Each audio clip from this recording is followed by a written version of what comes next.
How would you feel if you could get 90 additional yards out of your equipment? Stay tuned and I'll show you what happened to a recent customer. Hey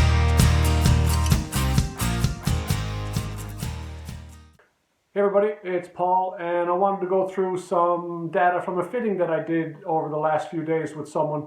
This customer picked up 90 additional yards based on new equipment versus the equipment that they're using. And the equipment that they were using was good equipment. It was just old equipment. It was Titleist, top of the line clubs when they came out, but his skill and the clubs and the progression of things just didn't pan out anymore.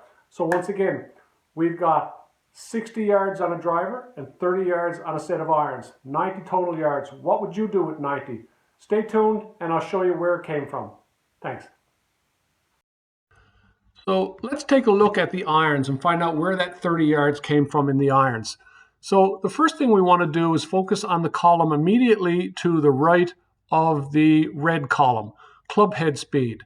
So the club head speed with the customer's irons, which were Titleist CB712, very good irons, that club head speed was 90 miles an hour. The club head speed with the new Callaway Apex DCB was 90.9. So exactly dead same club head speed. However, if we look at the red column, we can see that the Titleist at a 90 mile an hour club head speed produced a ball speed of 109, and the Callaway produced a ball speed of 123 miles per hour. Now, ball speed is the speed of the ball immediately leaving your club head. And for every mile an hour of ball speed that you can increase, you get about 2 yards or 2¼ yards. So when we can increase from 109 to 123, we see a significant difference. And that's exactly what we did see. If you look at the white column, the Titleist is averaging 164 yards of carry distance, and the Callaway was averaging 196 yards of carry distance. Now, the beauty of this is that the Callaway is 30 yards longer, and it also flew higher. The Titleist flew a maximum of 18 yards high on average, and the Callaway was at 22. So the ball is flying 30 yards farther. It's also flying higher, which means it's going to stop quicker. Now, the only thing here that skews this a little bit is that if you look at the average offline, so the Titleist is averaging 4.2 yards offline at 164 yards. And the Callaway is averaging 10.5 yards at 196 yards. Now, while the offline doesn't look as generous for the Callaway as it does for the Titleist, keep in mind, for the Titleist iron to generate the same distance as that Callaway 7 iron, he would need a 4 iron. And once we drop down in our bag, it's a safe assumption that that distance will, the accuracy, will also disappear. So it's safe to say that the Callaway is just as accurate or more accurate, but 30 yards longer. So this is where we get 30 yards of distance with the Callaway. The ball speed jumped up from 109 to 123, and the launch angle and the height all were in much better positions.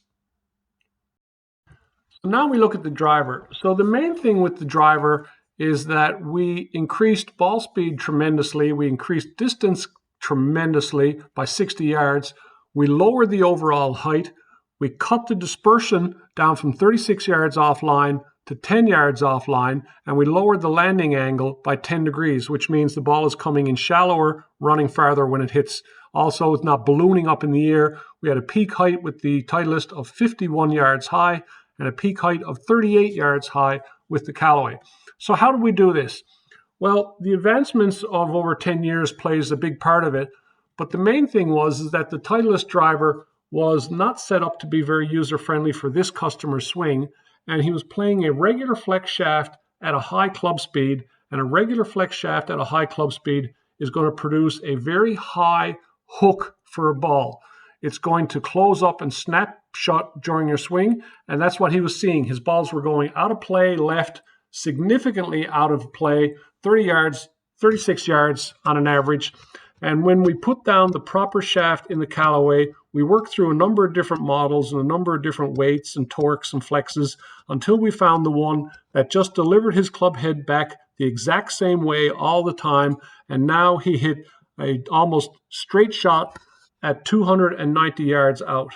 So we're gone from 226 yards way offline to 282 yards of carry distance pretty well dead straight. And this happened over and over and over again. When we took those combinations away and tried different things, we didn't see the same results. When we came back to those combinations of head and loft and driver settings and shaft and weight and flex and torque, this worked every single time. So same swing, same customer, same person, just a couple of minutes apart from hitting the ball on total, 230 versus 293. And there's where we get our 60 yards. So there we go. That's how we got 90 yards for this person. We maximized everything. This person was not swinging any harder. They got 90 yards worth of distance with the exact same swing. This equipment just was much better suited for them and produced the better launch, spin, ball speed, trajectory, dispersion. Everything was fantastic with it. So if you're curious on whether this can work for you, give me a shout. Thanks for watching.